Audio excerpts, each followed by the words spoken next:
Halo, selamat berjumpa kembali dengan saya Justin Stewart Leonardo yang akan membahas mata kuliah pengantar analisis real mengenai fungsi kontinu. Kali ini di subbab 5.2 mengenai kombinasi fungsi kontinu untuk bagian yang pertama. Jadi video kali ini saya buat untuk membahas 5 soal pertama dari section 5.2 mengenai kombinasi fungsi kontinu di halaman 129-130 untuk buku Bartle dan Sherbet Introduction to Real Analysis. Mari kita mulai. Untuk soal yang pertama, tentukan titik-titik kekontinuan fungsi f(x) sama dengan x kuadrat plus 2x plus 1 per x kuadrat plus 1 untuk x anggota bilangan real dan gx sama dengan akar x plus akar x untuk x lebih besar atau sama dengan 0 dan nyatakan teorema mana yang dipergunakan pada setiap kasus. Untuk penyelesaiannya, kita tuliskan fungsi f(x) sama dengan x kuadrat plus 2x plus 1 per x kuadrat plus 1 untuk x anggota bilangan real. Kemudian kita misalkan f(x) itu tersusun atas dua buah fungsi polinom yaitu px dan qx. Karena qx di sini tidak sama dengan 0, yaitu kita bisa lihat fungsi x kuadrat plus 1 definite positif, maka untuk setiap x anggota bilangan real, berdasarkan teorema aritmatika fungsi, kita dapat menyimpulkan bahwa f(x)-nya kontinu untuk setiap x anggota bilangan real. Kemudian, yang kedua untuk gx sama dengan akar x plus akar x, yang didefinisikan pada domainnya yaitu x lebih besar atau sama dengan 0. Karena gx lebih besar atau sama dengan 0 pada domainnya, maka berdasarkan teorema aritmatika fungsi, kita simpulkan ini ganti jadi gx kontinu untuk setiap x elemen real pada domainnya. Kemudian untuk soal yang kedua, tunjukkan bahwa jika f yang didefinisikan dari himpunan A ke bilangan real kontinu di A subset real, dan jika n anggota bilangan asli, fungsi f pangkat n yang didefinisikan oleh f pangkat nx sama dengan fx pangkat n. Sedemikian sehingga untuk setiap x anggota A, maka fungsi f kontinu di himpunan A.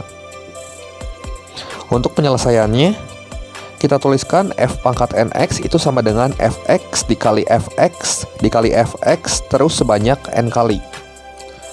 Kemudian kita pilih C anggota A, lalu kita ambil epsilon positif, kemudian kita pilih delta positif, sedemikian sehingga untuk setiap x di A dengan jarak x ke C lebih kecil dari delta, berlaku nilai dari harga mutlak fx dikurangi fc lebih kecil dari epsilon.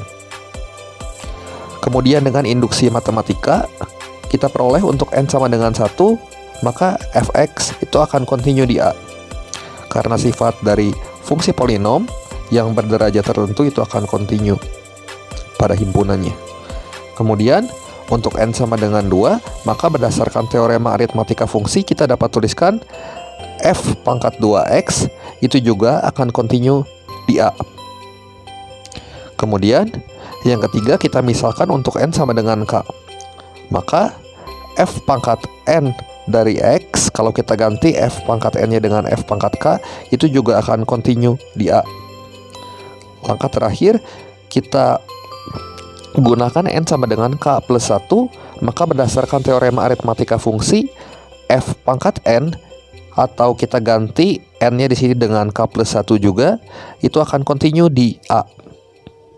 Sehingga kita dapat simpulkan bahwa f pangkat n untuk fungsi fx-nya itu akan kontinu di himpunan A. Kemudian untuk soal yang ketiga, berikan satu contoh fungsi f dan g yang kedua-duanya tidak kontinu pada suatu titik C anggota bilangan real, sedemikian sehingga f plus g dan fg-nya kontinu di C.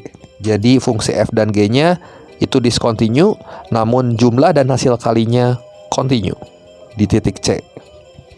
Untuk penyelesaiannya, di sini saya berikan contoh fungsi Dirichlet, yaitu untuk fungsi fx itu sama dengan 1 untuk x anggota bilangan rasional dan x sama dengan 0 untuk x-nya anggota bilangan irasional.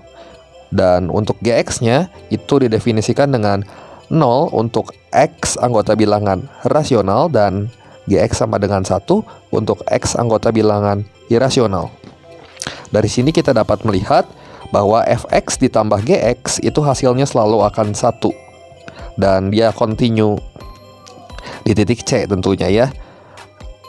Kemudian untuk hasil kalinya, fx dikali gx itu akan sama dengan 0 untuk X anggota bilangan real. Sehingga dapat kita simpulkan bahwa f plus g dan f kali g atau jumlah dan hasil kalinya itu akan continue di titik C pada bilangan real. Jadi bilangannya mau irasional maupun rasional maupun irasional dia akan continue untuk hasil kali dan jumlahnya.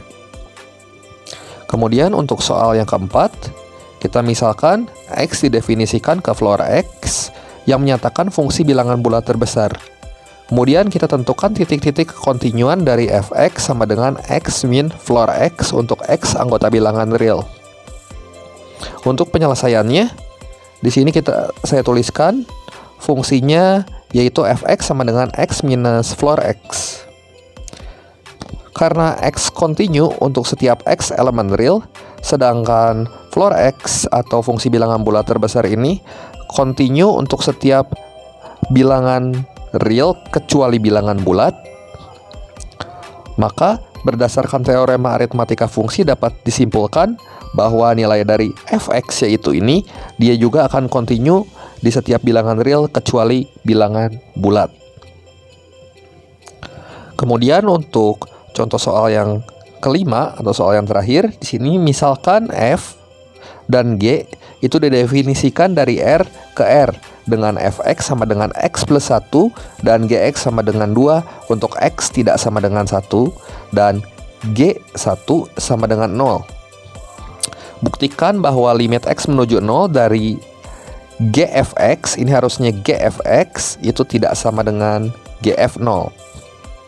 Untuk penyelesaiannya, perhatikan bahwa limit x menuju 0 dari gfx itu sama dengan 2. Ini ganti jadi gfx harusnya. Kalau saya tulis ini gfx di sini ya. Kemudian di sini kita bisa menuliskan bahwa g dihitung di f0 itu sama dengan g1 yang hasilnya sama dengan 0 dari sini. Di sini fx continue di C sama dengan 0. Akan tetapi kalau kita perhatikan gx itu tidak continue di fc sama dengan f0 sama dengan 1. Karena di sini gx itu sama dengan 2 untuk x tidak sama dengan 1 dan untuk g-nya 1 sama dengan 0. Sehingga dia akan menghasilkan nilai yang berbeda. Sehingga dapat kita simpulkan bahwa g komposisi f atau g yang dihitung di f itu tidak continue di C sama dengan 0. Sehingga terbukti bahwa limit x menuju 0 dari g fx tidak sama dengan g dihitung di f0. Oke, demikian pembahasan kali ini mengenai soal nomor 1-5 section 5.2 buku Bartel. Terima kasih atas perhatiannya, sampai jumpa di video saya yang berikut.